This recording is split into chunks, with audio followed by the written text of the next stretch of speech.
Morte, esse é o tema do penúltimo capítulo da Declaração Doutrinária das Igrejas Batistas ligadas à CBB. É sobre isso que vamos pensar neste momento. Logo no início vai dizer assim: todos os homens são marcados pela finitude. Guarda essa palavra. De vez que, em consequência do pecado, a morte se estende a todos. Então, um conceito muito simples logo no início, porque todos pecaram e o salário do pecado é a morte. Então, nós pecamos e nós temos que pagar esse salário, e este salário será pago com a morte. Então, todo ser humano vai morrer, até porque ninguém vai entrar no céu com este corpo. Nós receberemos um novo corpo glorificado. Então, este corpo tem que morrer em algum momento. Eu estou falando isso porque certamente alguns já estão questionando. Mas e aqueles que estiverem com Jesus retornarem? Serão arrebatados. Mas em algum momento o corpo deles vai morrer para receber um novo corpo. Não vai ficar dois corpos vivos, né? O ato da transformação lá é justamente esse. É o morrer desse corpo antigo e nascer um novo corpo.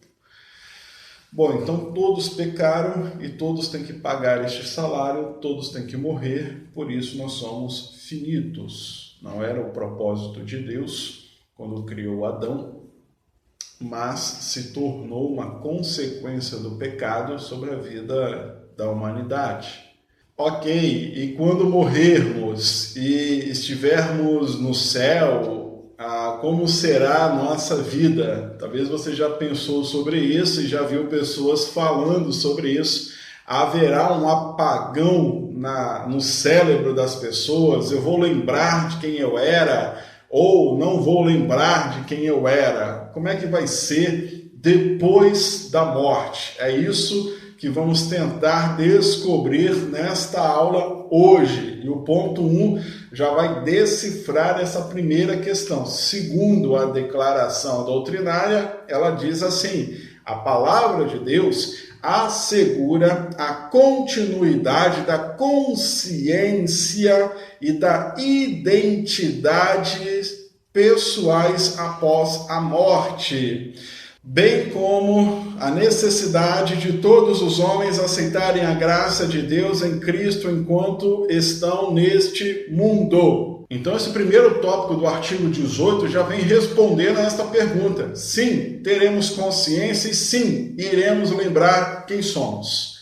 É assim que o tópico começa, dizendo: a palavra de Deus assegura a continuidade da consciência e da identidade da pessoa.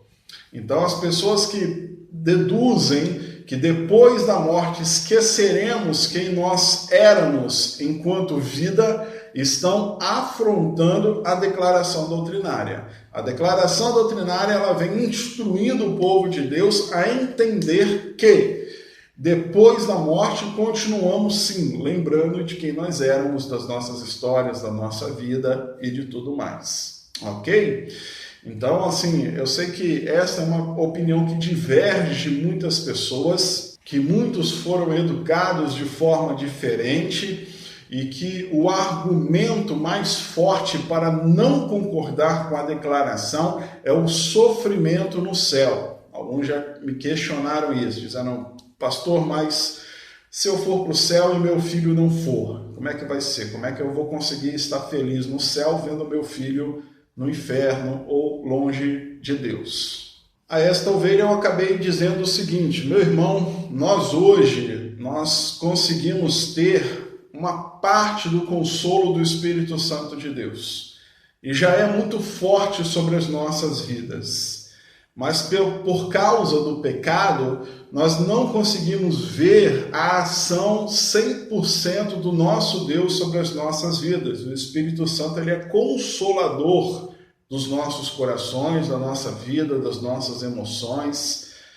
Imagina isso no céu, quando estaremos com um corpo glorificado, estaremos com um corpo longe do pecado, face a face com Deus, face a face com Cristo, e tendo todo o agir do Espírito Santo de Deus 100% sobre as nossas vidas. Não vai ser apenas um pouco como nós temos aqui, mas vai ser 100% do consolo de Deus sobre as nossas vidas.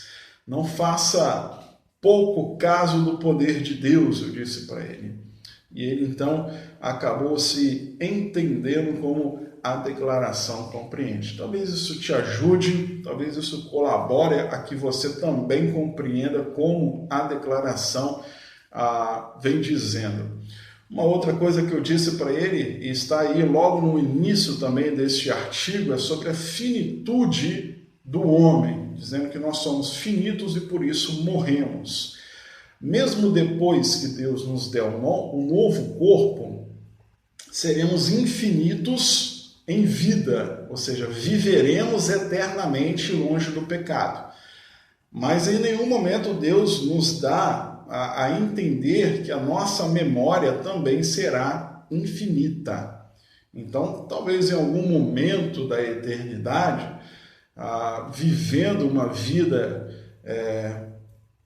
dos prazeres de Deus eternamente, aí eu não sei se daqui a 1 milhão de anos, vivendo no céu, tudo que Deus tem de maravilhoso no céu, eu vou me lembrar das coisas ruins que eu vivi na terra, ou das coisas ruins que cercavam a minha vida enquanto vivia. Se daqui a 10 bilhões de anos estiver no céu, eu não sei se a minha cabeça, meu HD, meu cérebro vai conseguir se lembrar realmente da vida que teve aqui na terra. Em nenhum momento Deus nos dá uma concepção de que de fato lembraremos por toda a eternidade. Em algum momento da eternidade, eu estou falando de bilhões de anos, trilhões de anos, em algum momento, nós, pela nossa finitude,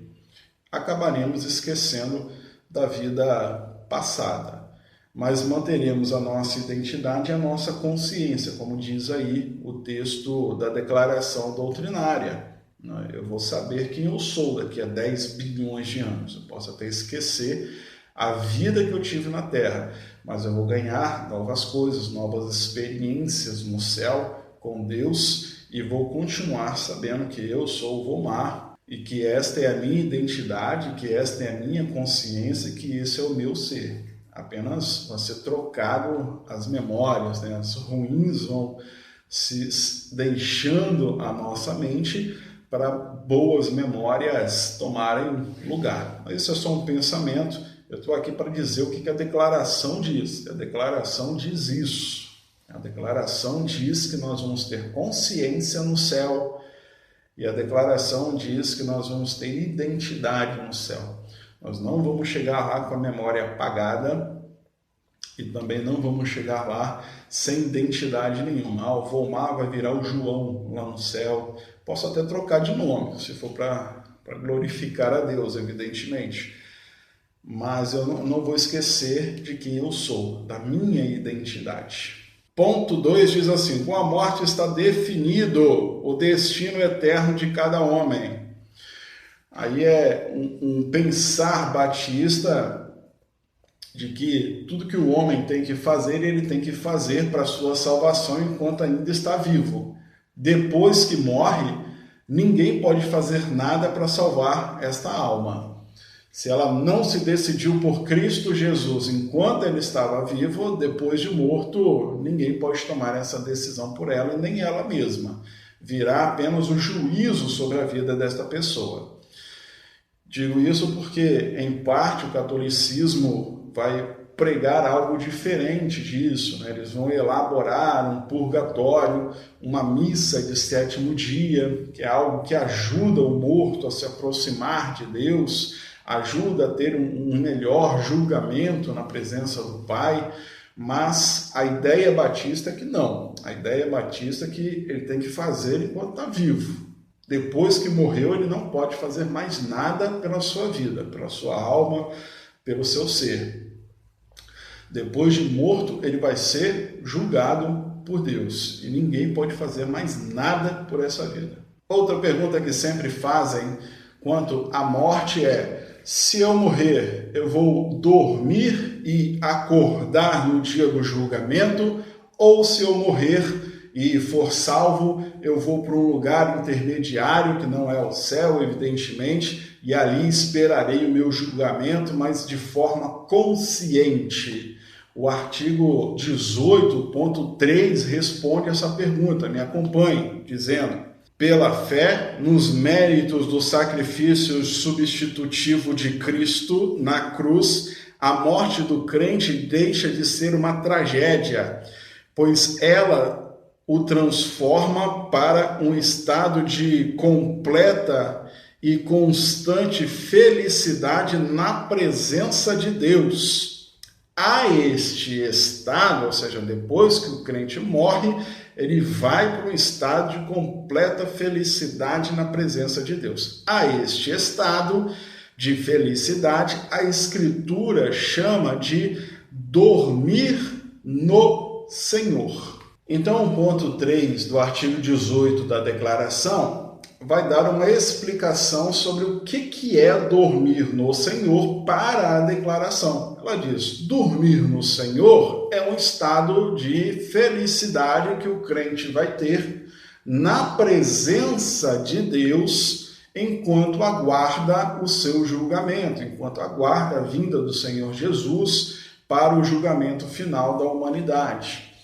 Isso entende-se que a pessoa não está dormindo literalmente, apagada literalmente, mas que ela está em um estado de consciência e que mais, ela está na presença de Deus esperando o seu julgamento. Por isso, então, os batistas que entendem que a declaração de fé, que a declaração doutrinária é a interpretação correta da palavra de Deus, devem entender também que o sono da alma não é o dormir no Senhor, não é o fechar dos olhos e acordar no julgamento, mas sim que é uma morte que todos passaremos e iremos para um lugar de consciência. Aquele que é salvo vai para a presença de Deus. Aí o artigo 4º vai dizer assim: os incrédulos e impenitentes entram a partir da morte em um estado de separação divina de Deus. Então, os que morrem sem Deus são separados de Deus e os que morrem com Deus são ajuntados com Deus em um estado de consciência que vai até o julgamento eterno. E aí, então,